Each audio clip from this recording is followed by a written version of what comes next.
This is Taipei, capital of Taiwan, an island democracy of 23 million people. But Taiwan's international status is highly contested.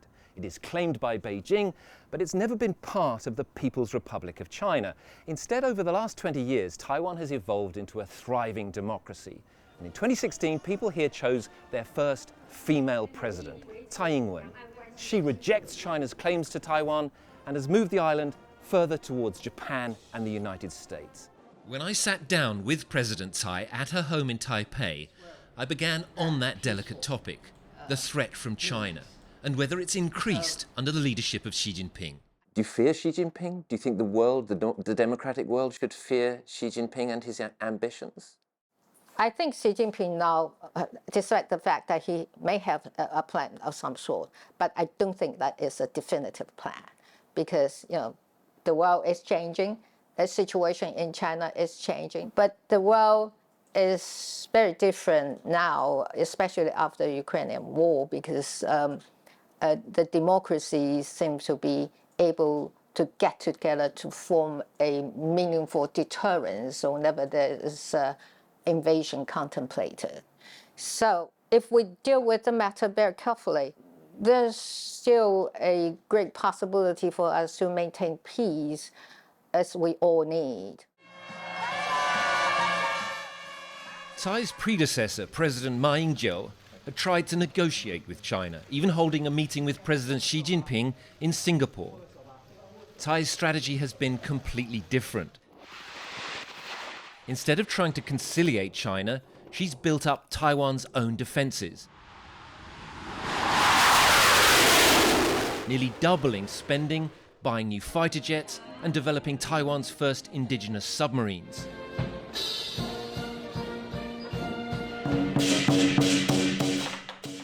Today, the Lion Dance is to celebrate the opening of a new Special Forces training base on the outskirts of Taipei, another tangible example of where this new military spending is going.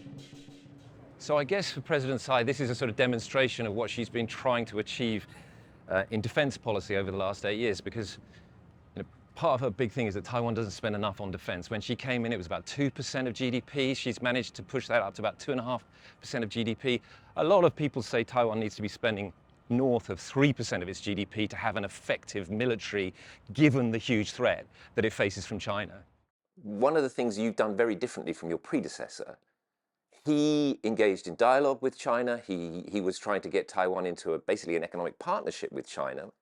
You, when you came to power, decided on a very different course, it strikes me. One of, firstly, building up Taiwan's own military strength. I would say that we are, the military capability of ours is much strengthened with the investments that we have put in the last 8 years, and also with the assistance of our friends, primarily from the United States.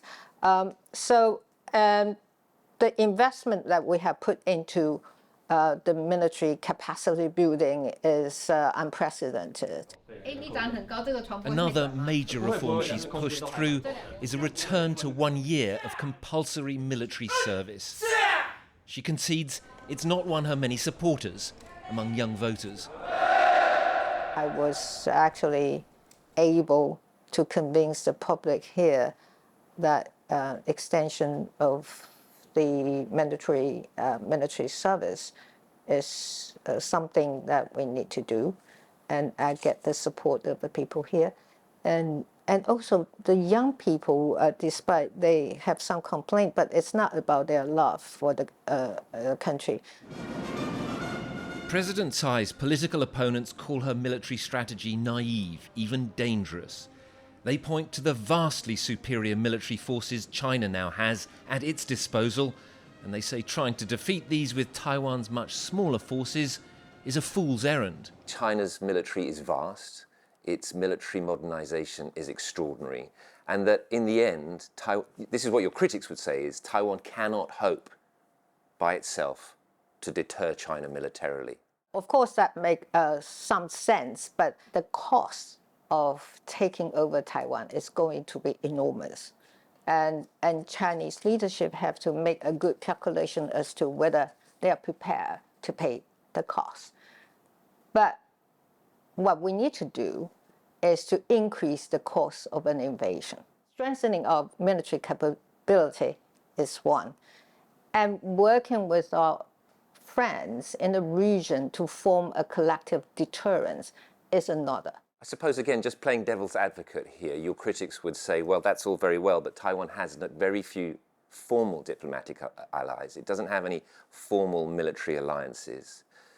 And that during the last 8 years, particularly the last 4 years, the situation around Taiwan has actually become objectively more threatening. Of course, we cannot exclude any possibility at the moment, including a possible military conflict and invasion from China. But the thing is, with the collective efforts of the parties concerned in the region, China actually feel the pressure, because it's not only military is a concern. They have to be aware of the fact that a war may cause their economic development. And the economic consequences is such that it may probably delay the development of China for years, even for decades. So, if you are a leader of China, what is more important, taking over Taiwan, or your continuing growth economically and socially? Absolutely crucial to Tsai's strategy of deterring China is support from America.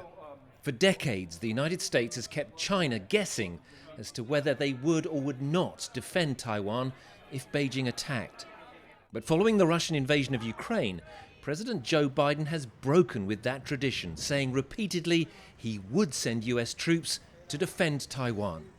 Are you willing to get involved militarily to defend Taiwan if it comes to that? Yes.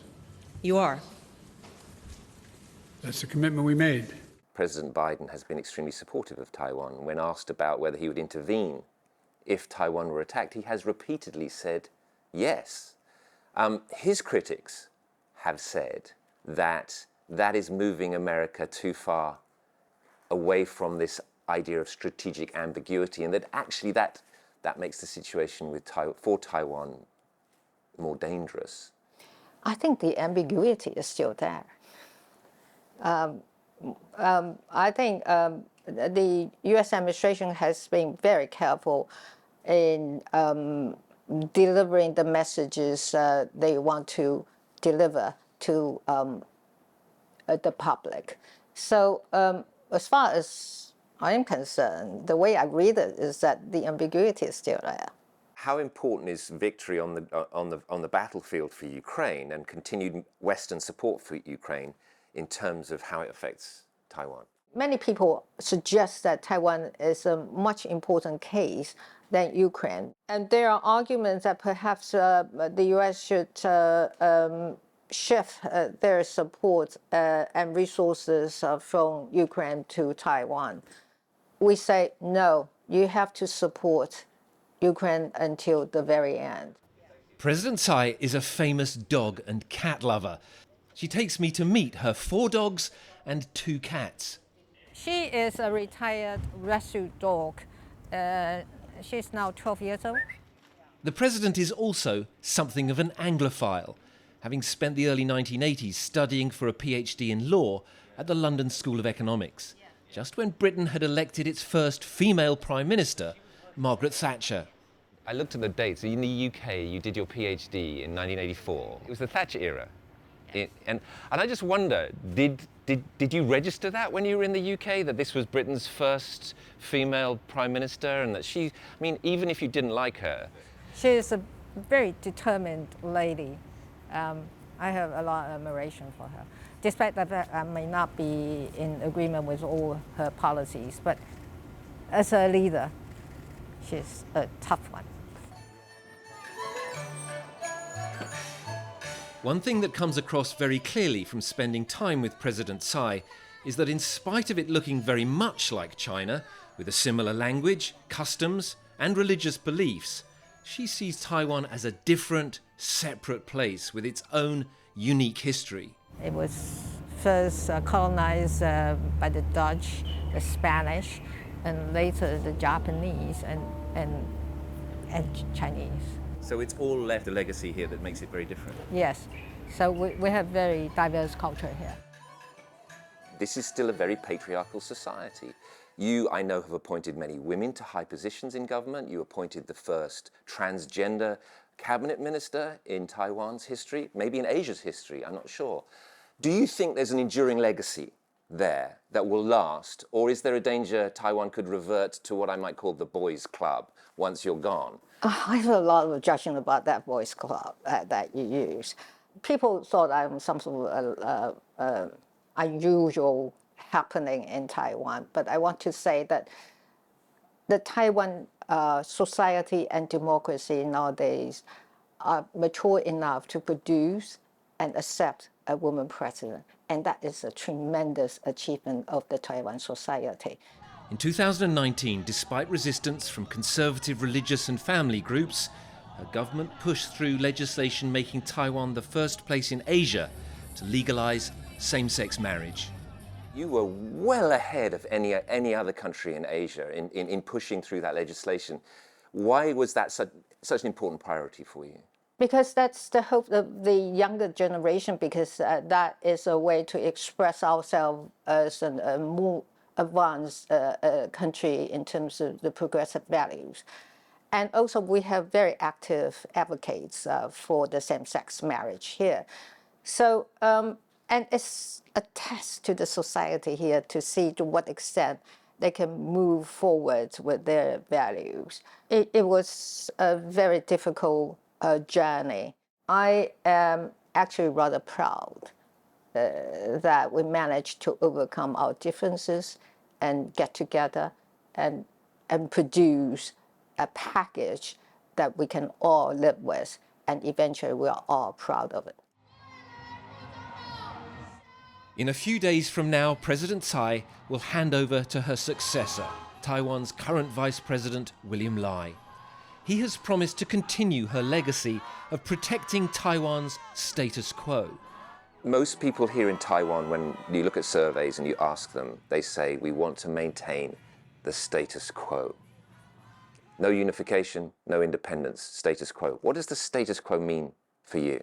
I think all the people agree on this thing, that we are on our own. We make our own decision. We have a political system to govern the place. And we have constitution, we have laws regulating the society as a whole. So, and we have our military. So we have all the elements of a state. And it's just that we don't have enough number of diplomatic recognitions. China, of course, would say that we're part of them. So it's for the people to interpret what Taiwan represents at this moment in time. But the most important thing is that we are on our own, and we are a democracy. And we enjoy freedom and democracy and progressive values. And we are a group of people that are very proud of ourselves.